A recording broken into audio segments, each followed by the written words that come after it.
कार्यक्रम को जो चेयर करेंगे वो शख्स हमारे बीच में आ गए हैं और मैं उनसे तहे दिल से उनका स्वागत करते हुए उनसे चाहूँगा कि वो मंच पर आएं और अपना स्थान ग्रहण करें।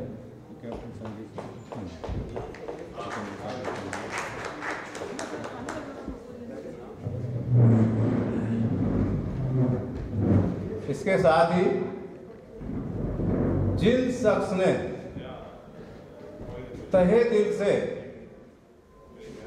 कोरोना के पीरियड में और शुरू से ही जो कि शिप के कैप्टन भी रह चुके हैं, जिस तरह से मछुआरों की हेल्प करी है या जिस फाइनेंशियली मोरली और सब तरह की सपोर्ट करी है, ऐसे हैं हमारे शख्स सर पारासर साहब, और मैं उनसे आग्रह करूंगा कि मंच पे आके अपना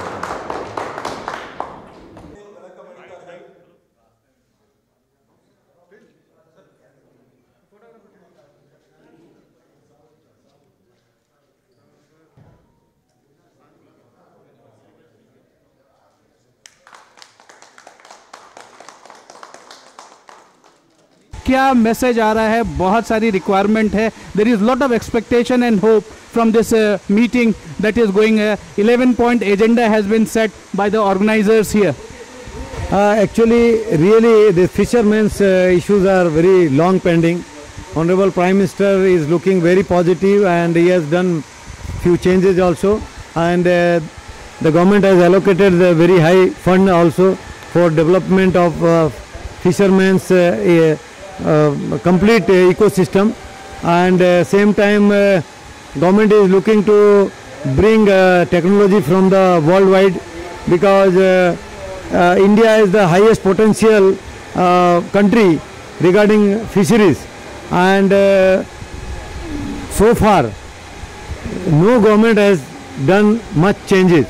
Only Prime Minister Narendra Modi ji government is trying to bring best technology, and hopefully the clusters in different regions for fishermen development, processing, packaging, training, empowerment, things will happen, because government is very positive, and these fishermen, if they are developing, our maritime also will develop. देखिए, ये तो बहुत ही अभी already कई हज़ार लोगों को direct fisheries का डेवलपमेंट का उनका वेलफेयर के लिए पैसा मिल गया है, और करीब 7 लाख करीब मुझे जो जानकारी मिला एप्लीकेशन पेंडिंग है, उनको भी मिलेगा. और इसीलिए मुझे लगता है प्राइम मिनिस्टर नरेंद्र मोदी जी ने जो स्कीम्स लाए हैं वो बहुत सरलता से सारे बेनिफिशरीज को मिल रहा है और मिलेगा.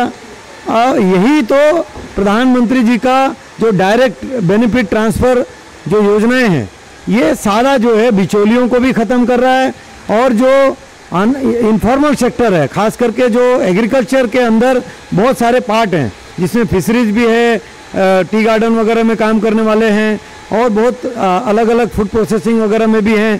तो वो सारे लोगों का बेनिफिट के लिए बहुत बड़ा क्रांतिकारी स्कीम्स लाए हैं. और फिशरमैन के लिए तो पहली बार हो रहा है, जो डायरेक्ट लाखों फिशरमैन्स को उनको उनके अलग अलग चीज़ों के लिए, चाहे नेट हो, चाहे उनके प्रोसेसिंग के लिए, उनका स्टोरेज के लिए, उनको ट्रोलिंग के लिए, बहुत सारे चीज़ों के लिए वो पैसे दे रहे हैं.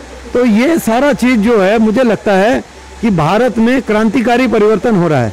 और फिशरमैन्स जब डेवलप करेंगे तो आप देखेंगे कि हमारा टूरिज्म भी कोस्टल एरिया में बढ़ेगा. और इतना ही नहीं, उस क्षेत्र में कृषि का भी विकास होगा, और मेरीटाइम जो बड़े बड़े पोर्ट हैं, उस एरिया में बड़े बड़े कॉलोनीज बन सकते हैं, और वहाँ पर भी हमारा एक्सपोर्ट इंपोर्ट का साधन बढ़ सकता है. एक आखिरी सवाल सर, मैं जानता हूँ आपको बीजेपी की कार्यकारिणी में जानी है, लेकिन सबसे बड़ी बात यह है कि ये फिशरमैन ये कहते हैं कि हम डबलिंग ऑफ फार्मर इनकम की जगह हम 4 टाइम्स इनकम करते हैं, क्योंकि 1 किलो अनाज और 1 किलो फिश को यदि हम कंपेयर करें तो फिश बहुत ज़्यादा रिटर्न देता है. फॉरेन एक्सचेंज के लिए भारत के लिए इकट्ठा करता है. $5 ट्रिलियन इकोनॉमी में फिशरी सेक्टर भी बहुत बड़ा योगदान दे सकता है. निश्चित रूप से देखिए, फिशरमैन $5 ट्रिलियन इकोनॉमी में बहुत बड़ा की रोल कर सकता है, क्योंकि उसका सबसे बड़ा कारण है जब हमारे नदियों का विकास होगा, हमारे पॉन्ड्स का विकास होगा, हमारे समुद्र का विकास होगा, तब आप देखेंगे कि वहाँ और तमाम तरह के जो इंटीग्रेटेड डेवलपमेंट होगा, उसके साथ आप ट्रांसपोर्टेशन भी उसमें शुरू हो जाएंगे, फूड प्रोसेसिंग हो जाएंगे, मेडिसिनल हो जाएंगे। तो मुझे लगता है कि ये फिशरमैन केवल फिश पकड़ना काम नहीं है, उसका बहुत सारे इंटीग्रेटेड प्लांट्स हैं, क्लस्टर हैं, बहुत चीज़ें उसमें जुड़ेंगे। और इसीलिए मुझे लगता है कि जो डबलिंग में 4 टाइम निश्चित रूप से उससे भी ज़्यादा हो सकता है। Whenever we talk about any medicine, fish के द्वारा बहुत सारे मेडिसिन जुड़े हुए हैं और इंटीग्रेटेड मेडिसिन भी आ रहे हैं उसमें, जो आयुर्वेद से भी जुड़ा हुआ है, एलोपैथ से भी जुड़ा हुआ है। तो मुझे लगता है कि फिश जो है केवल भोजन नहीं है, और इसीलिए इस सेक्टर में विकास होना बहुत ज़रूरी है। जो भारत में न्यूट्रिशन का डेफिशिएंसी है, उसको अगर पाटना है तो फिश डेवलपमेंट की आवश्यकता है, ताकि जो लोग इवन नॉनवेज नहीं खाते हैं, फिश की जो ऑयल है और उसके जो विटामिन्स है वो हम दे सकते हैं लोगों को, और डेफिशिएंसी को भी ख़त्म कर सकते हैं। So this is a very big sector where we can definitely hope very big opportunity also, और भारत के लिए बहुत बड़ा फ़ायदेमंद होगा, देश के लिए भी और जनता के लिए। 21 नवंबर बहुत इम्पॉर्टेंट डे है, वर्ल्ड फिशरीज डे है। It is also important because government has opened up lot of scheme like किसान क्रेडिट कार्ड में भारत सरकार ने फिशरीज सेक्टर को भी इंक्लूड किया है और एनिमल हस्बेंड्री के सेक्टर को भी इंक्लूड किया है। सर, आज वर्ल्ड फिशरीज डे हम मना रहे हैं पूरे हिंदुस्तान में। हिंदुस्तान के 7000 किलोमीटर्स तो मेराइन वाटर्स हैं, और इंटरनल जो डोमेस्टिक फिशिंग होती है वो भी है। फिशरीज एक बहुत बड़ा कंट्रीब्यूटर है आय के लिए, किसानों के लिए, डबलिंग ऑफ फार्मर्स इनकम के लिए। आज वर्ल्ड फिशरीज डे मनाया जा रहा है, क्या मैसेज आज यहाँ से जाना चाहिए? सरकार ने जितनी भी स्कीम बनाई है, हम चाहते हैं कि हमारे जो सबसे नीचे लेवल का जो फिशरमैन है वहाँ तक पहुँचे। इसी के लिए हमने ये आज इसी बात को हाईलाइट करने के लिए, मिनिस्ट्री को हाईलाइट करने के लिए, दुनिया को हाईलाइट करने के लिए हमने आज ये फिशरीज मत्स्य दिवस, विश्व मत्स्य दिवस मना रहे हैं। मैं ये कहना चाहूँगा कि सरकार की जो एक्टिविटीज़ हैं या सरकार को जो एडवाइस मिल रही हैं, वो एडवाइस नीचे के तबके से नहीं आ रही हैं। उन एडवाइस को, नीचे के तबके की एडवाइस को हम सरकार तक पहुंचाना चाहते हैं इस दिवस पर कॉन्फ्रेंस के माध्यम से, और चाहते हैं कि हमारे जितने भी फिशरमैन भाई हैं, जितने भी मछुआरे भाई हैं, सबका भला हो इस सरकार की एक स्कीम से। आपने कहा कि जो नीचे के तबके हैं, जो ग्राउंड पे काम कर रहे हैं, फिशरीज में जो जुड़े हैं, मत्स्य पालन से जो जुड़े हैं, क्या मांगे हैं, क्या नीचे से विचार उठकर आ रहा है जहां जो आज आपके इस प्रोग्राम में, इस मंथन में उस बात को आगे पुष्ट होगा? देखो, आराम से जो ऐसा फिश फार्मर एक हो गया और एक फिशरमैन हो गया, तो ये पता नहीं ये फिश फार्मर कहाँ से शब्द आया। ना तो हम ये जानते हैं कि हम फिशरमैन हैं, और ना ही हम ये आजकल कन्फ्यूजन हो गया है कि हम फिश फार्मर हैं। फिश फार्मर है तो जो 5 लाख रुपए फार्मर को मिलता है डेथ के बाद में, वो नहीं मिलता है, और फिशरमैन है तो उसके लिए इंश्योरेंस नहीं हो रहा है। तो हम तो बीच में कहीं लटके हुए हैं। नीचे से ये आवाज़ आ रही है कि सरकार तक हमारी पहचान ठीक ढंग से पहुँचे और हमें उनकी स्कीमों को जो फ़ायदा हो वो मिले। जो सरकार ने इतना जो पैसा दिया है उसमें से नीचे वाले हमारे फिशरमैन के पास अभी कुछ नहीं पहुंचा है। अब जैसे कहते हैं वो ट्रेडिशनल फिशरमैन के लिए अभी कुछ नहीं पहुंचा है, और जितना पहुंचा है वो सब डीजल में ही चला जा रहा है उसका। तो हमें उस डीजल का भी लुक आफ्टर करना है। हमें उस फिशरमैन की स्कीम के बारे में अच्छा मालूम पड़े तो फिशरमैन को हमें एजुकेशन भी चाहिए। फिशरमैन को ठीक ढंग से मोदी जी के विज़न को साकार करने के लिए हमें डिफरेंट इंस्टीट्यूट संसाधन विभागों में हमें अपना रिजर्वेशन भी चाहिए। तो इसी तरह की सब डिमांडों को जो कि इस समय केवल 11 तक हमने रखी हैं, वो हम आज सरकार तक पहुंचाना चाहेंगे। और मेरे इन गरीब मछुआरों की मांग है कि ये 11 डिमांड सरकार तक पहुंचे और सरकार जल्दी से जल्दी इनको इम्प्लीमेंट करे। पिछले हफ्ते ही भारत सरकार ने फिशरीज़ और एनिमल हस्बेंड्री जो गौपालक हैं और फिशरमैन हैं उनको भी लोन का किसान क्रेडिट कार्ड स्कीम से जोड़ा है कि 1,60,000 तक आपको कोई कोलैटरल नहीं देना पड़ेगा, आपको लोन क्रेडिट कार्ड मिल सकता है बहुत आसान किस्तों में। क्या ये एक पहल आप मानते हैं जो कि नीचे के किसान जो फिशरमैन हैं, आपका फिशर फार्मर से मतलब मुझे जो समझ आया कि जो इंडस्ट्रियल फ़िशिंग करते हैं उनसे, जो बड़े फिशर में फ़िशिंग करते हैं या फ़िशिंग इंडस्ट्री से जुड़े हैं उनका है? भाई फिश से कंसर्न जितने भी हैं सभी फिशरमैन हैं, लेकिन ये फ़िश फार्मर वर्ड पता नहीं कहाँ से आया है। इसके लिए हम सरकार से क्लैरिफिकेशन चाहते हैं।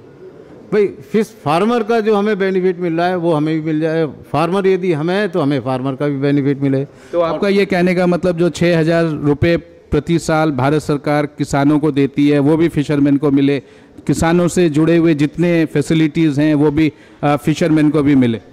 हमारा बिल्कुल यही कहना है। अब तक 6 रुपये भी नहीं मिलते हैं उन लोगों को, इसलिए हम चाहते हैं कि सरकार अपनी ही स्कीम पे ठीक ढंग से काम करे और इसका इम्प्लीमेंटेशन लेवल जो ना वो है ये इसको बढ़ाए।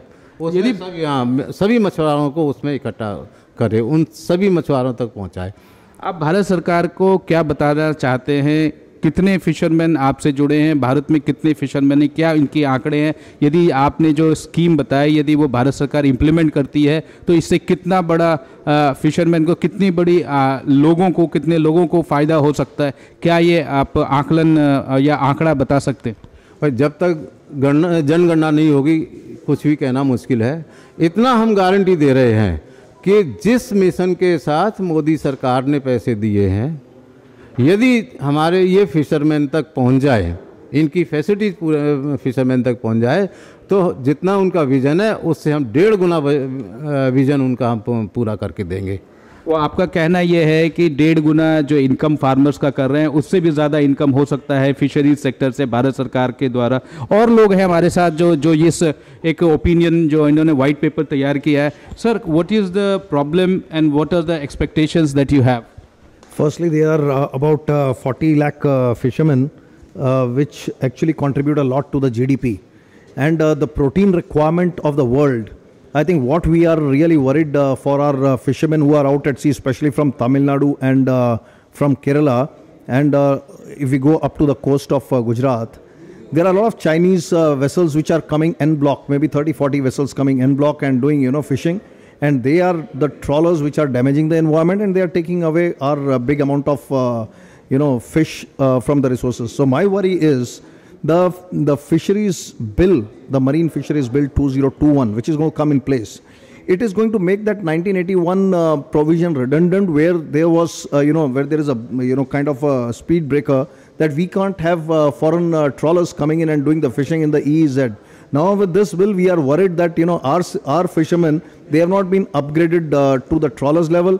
The 1 crore rupees what the subsidy is there for the trawlers, actually most of it is going into the diesel, and the construction costs have gone up. So our worry is the fishing craft word has been made obsolete and deleted, and traditional fishermen who actually use fishing craft, they have been migrating to fishing vessel. Fishing vessel 24 meters and above, DG Shipping has got separate rules and State Maritime Board has separate rules. So my worry is in next 20 years with this kind of bill, 40 lakh fishermen tend to lose in a big way, and foreign countries, trawlers, they will come and make money, whereas we will not be allowed to go to China, Taiwan, USA or Africa and do fishing there, but they will be allowed to come and do fishing here.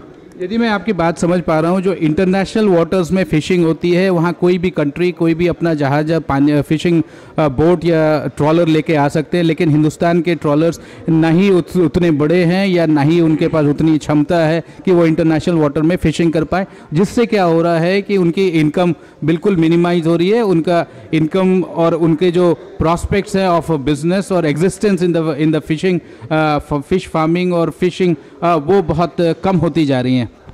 आपने ठीक कहा। इसका एक एकदम अगर साधारण भाषा में मैं कहूँ, हमारे पास ट्रॉलर नहीं है, हमारे पास उस प्रकार के बंदरगाह नहीं है जहाँ पर ये बड़े बड़े यार्ड्स हों, इस टाइप के ट्रॉलर बने, ना उस प्रकार की सब्सिडी है, ना फिशरमैन के पास उस प्रकार का पैसा है, और ना ही उनके पास वो जो फिश उन्होंने निकाला है उसकी कोल्ड स्टोरेज है। बिल्कुल इंफ्रास्ट्रक्चर में तो हम 0 बटा सन्नाटा खड़े हैं। और मुझे लगता है कम से कम 1 लाख करोड़ की इन्वेस्टमेंट का अगर प्लान है सरकार के पास, जो मजबूती से एनजीओज़ के साथ, फिशरमैन के साथ मिलकर ज़मीन पर उतर सकता है, तभी होगा। आपको मैं हैरान करने वाली बात बताता हूँ, हमारे 90% जो ट्रॉलर्स या जो फिशिंग क्राफ्ट है वो इंश्योर्ड ही नहीं है, और हमारे फिशरमैन भी इंश्योर्ड नहीं है। तो मुझे लगता है इंश्योरेंस पे हम लगभग 0 पे खड़े हैं, टेक्नोलॉजी में हम 0 पर खड़े हैं।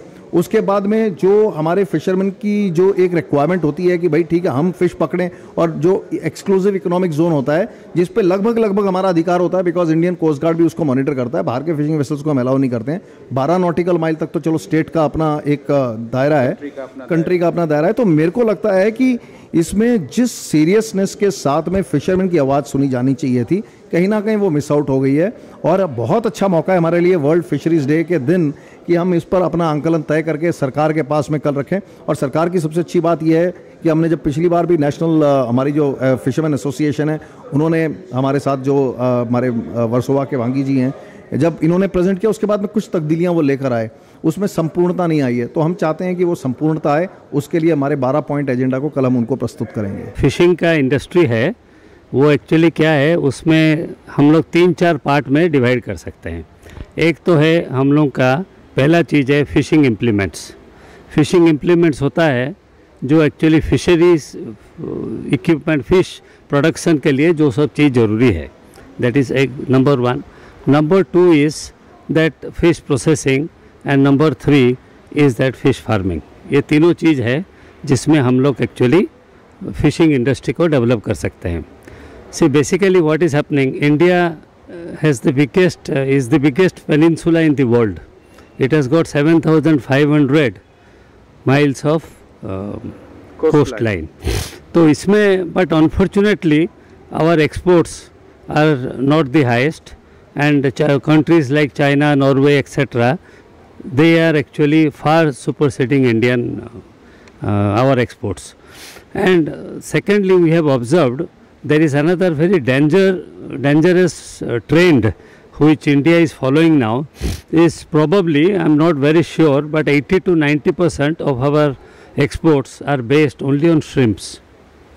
See, just imagine a situation, if there is a problem in the shrimp industry, then all our exports and the fishing industry will go to the doldrums, and millions of people will be jobless. So simultaneously what is required is that we should develop our marine fisheries. And to develop our marine fisheries, see, basically what is happening, we have say more than say like crores of fishing vessels, but they are basically small fishing crafts. They go mostly up to 20 to 30 kilometers or miles, and they are not able to go beyond that. And everybody is fishing in the territorial zone. Say our exclusive economic zone is around 200 nautical miles, which is around 360 kilometers. So we have no vessels to go beyond say 40-50 kilometers to even 360 kilometers. The fish in this area are absolutely uncaught, because what is happening now, these people, the foreign fishing vessels which are actually poaching in the Indian waters, they look for an opportunity, and when they find that we have no capacity to fish in these areas, they bring their own vessels and they catch. So those things, to chase them out also, the government of India has to deploy our Navy, Coast Guard, so it's an expensive affair. So in that we have to now find out that what is the reason why we are not able to have adequate fishing activities in our EEZ. The number one thing is that to fish in the EEZ you need trawlers, deep sea trawlers, and which are at least ocean going, which are more than 20 meters or 25 meters. And unfortunately these vessels will not hamper the traditional fishermen, because the traditional fishermen unnecessarily they object. Now they have no grounds to object, because they are fishing different quality of fish. For example, tuna or tuna like fish, which is not found in the territorial waters. So the government of India should explore and give facility for big vessels to operate and Indian vessels. ये मैं समझ रहा हूँ कि आप सही बात कर रहे हैं कि डीप वाटर में जो फ़िश मिलती हैं वो आपको शैलो वाटर में नहीं मिलती हैं, और जो ट्रेडिशनल फिशरमैन हैं वो अब ज़्यादा दूर तक नहीं जा सकते क्योंकि उनके पास साधन भी नहीं है और उनके पास उतनी क्षमता भी नहीं है. Yes, you are absolutely right. So what is happening, for example, India probably doesn't have even a single deep sea trawler by MMD definition, which is 20 meters or more and of steel hull. And what we are doing, we make maybe 30 meters boats, but wooden vessels which cannot go actually very far off, and usually they are also not trained on those lines. That is one area. Second area is the processing. Fish processing is absolutely different than shrimp processing. Shrimp processing is very simple. Practically most of our exports are based on just peeling this shrimp head and freezing it in ice and exporting it. And what happens is countries like your Vietnam and Japan, they take this and they reprocess it again, pack it, and they send it to the highly developed countries, USA and all these places, and at a very high cost. At a very high cost. So what we are doing, we have to invest money in the right way. See, that is very good that we are investing in ponds and fresh water and everything. So for that, actually whatever money is required, I think it is adequate, and the government has also given a lot of focus on this area. But what we should do now is to keep focus on the deep sea fishing, and that also to Indian companies. So they have to import the technology, how these factory vessels can operate and how we can process on board.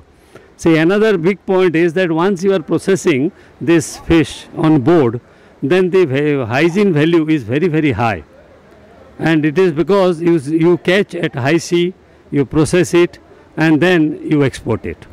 And in case we are able to export the chilled fish, which is much more in demand and much more expensive than the frozen fish.